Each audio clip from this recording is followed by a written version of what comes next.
Alright, let's dive into something that's been on my mind lately, Britain's struggle with heatwaves. And no, I'm not talking about the kind of heat that makes you complain while sipping a cold drink. I'm talking about the kind that melts roads, scorches nature reserves, and leaves communities in denial.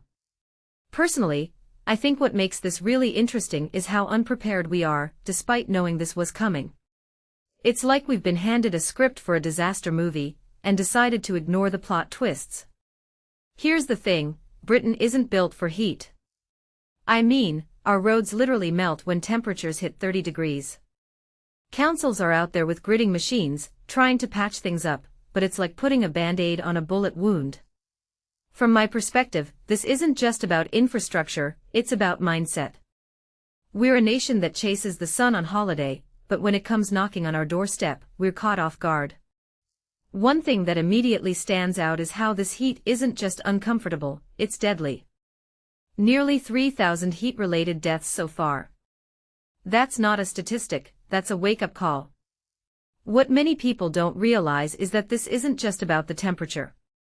It's about humidity, timing, and the way these heatwaves are shifting. The hottest days are creeping earlier into June, and that's a game changer. If you take a step back and think about it, this isn't just a British problem, it's a global one. But Britain's response feels particularly British. We're great at coping with rain, but heat. We're like fish out of water. Now, let's talk about the human side of this.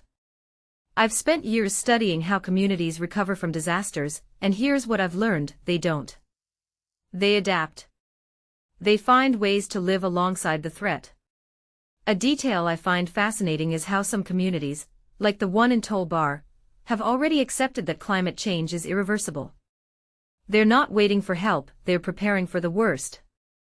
What this really suggests is that resilience isn't about bouncing back, it's about learning to live with uncertainty. But here's where it gets complicated. Climate activists are frustrated, and rightfully so. People are still in denial, and it's infuriating. Yet, I've found peace in the idea that we can't take everyone with us. As a disaster responder, my job isn't to judge, it's to help. It's like being an ethical doctor, you treat everyone, no questions asked. What makes this really interesting is how personal choices and systemic failures collide. We're seeing innovation in cooling technology, but it's the rich who'll benefit first. The poor. They'll be left to swelter. This raises a deeper question: are we too late? James Lovelock thought so, and I can't help but agree. We've known this was coming for decades, yet here we are, scrambling to catch up. But here's the thing, there's still hope. Small, bite-sized chunks of it. Public information campaigns, cooling spaces, telemedicine, these are steps in the right direction. What many people don't realize is that progress is happening, even if it's slow. What this really suggests is that we need to rethink everything, from how we build our cities to how we prepare our communities. Schools, hospitals, water pipes, they all need future-proofing. But here's the kicker: no government wants to take on a project that won't pay off during their term. It's short-term thinking in a long-term crisis. In my opinion, this is where individual action comes in. People are prepping, storing water, learning first aid, joining neighborhood groups. It's not much, but it's something.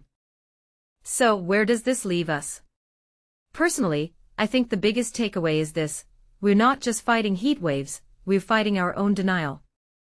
Britain's constant heat waves have exposed our vulnerabilities, but they've also shown us what we're capable of when we work together. The question is, will we learn from this?